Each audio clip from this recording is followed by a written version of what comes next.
Hey, welcome back. So a while back I made a short on how to make a Neapolitan ragu, and I figured I'd flesh it out into a full episode to make it a little bit easier to follow along. So to get started, let's get 30 milliliters of olive oil going over medium-high heat in a large pot. I'm using a Dutch oven, and mine's been seasoned really well over the years, so I haven't had any problems with acidic foods, but some people say that they have. If that's the case, first go ahead and season your Dutch oven, but in the meantime, use a regular pot, that way you won't have any strange chemical interactions going on. Once it's up to temperature and the surface is shimmering, go ahead and add in a few pieces of short rib. This is the perfect cut for braising over long periods of time, so it works great here, and it's going to get super tender.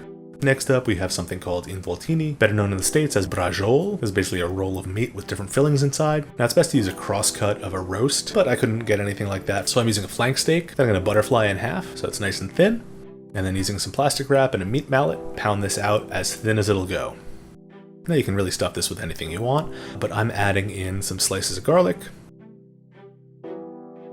some Parmesan, and some parsley. Roll that up tight.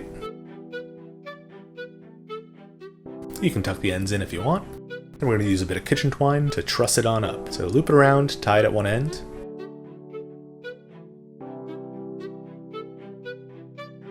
And then draw out the string and twist it with your fingers like this to make a loop. And slide that loop in and tighten it on up. Then continue down the length until you're at the end. Cut the string and tie it in another knot. And that's your braciole or involtino. Throw that on in, along with a few sausages. Now we want to sear these on all sides to get that Maillard reaction, which will really add some meaty depth to our sauce. Once the meat is browned on all sides, let's remove it off to a plate. Then we'll go in with a diced up onion and a couple cloves of minced garlic. Saute those for a few minutes until they're fragrant and soft. Then we'll add back in our meat, along with 60 milliliters of tomato paste, and about 300 milliliters of red wine. Mix that in well so the tomato paste is coating everything.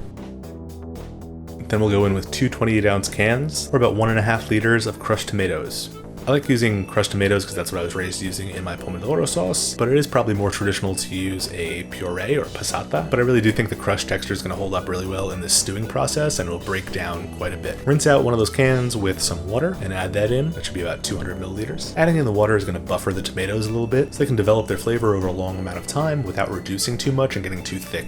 Then we'll add a few leaves of basil. I like to add them in now so that it leaches that basil flavor into the sauce and creates a real robust flavor. I know that a lot of people tend to add this right at the end so that it has more of a bright basil flavor. You could do either, you could do both. It's really up to you, and don't let anybody tell you any differently.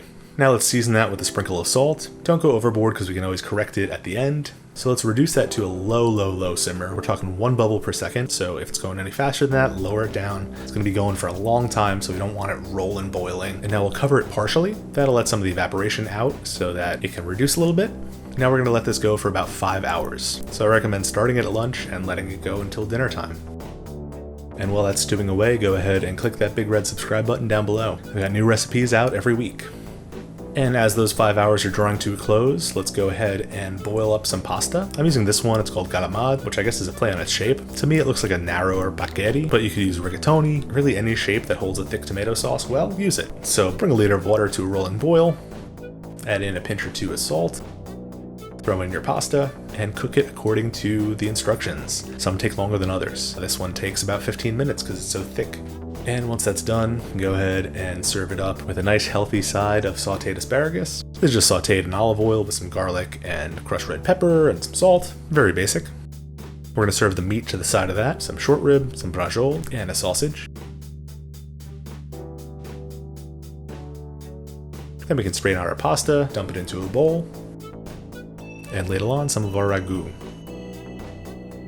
So this is so rich and hearty, and it's really the perfect meal. You can start it at lunch and it'll be ready by dinner. The pasta and the asparagus are basically no effort involved, and really there's not much to the rest of it either. The ragu is so deep from the basil and wine and all the meat that's been cooking in it for hours, and those meats are all so tender. The short rib falls right off the bone. The braciole has a ton of flavor from everything that we stuffed inside of it. And the sausage is sausage. So while bolognese usually gets all the attention, I think you should give this a try, especially because you get 2 courses out of it. And if you want to support the channel, I've got a Patreon link below, and if that's not your style, then you can buy me a cup of coffee instead. See you guys next time. Cheers.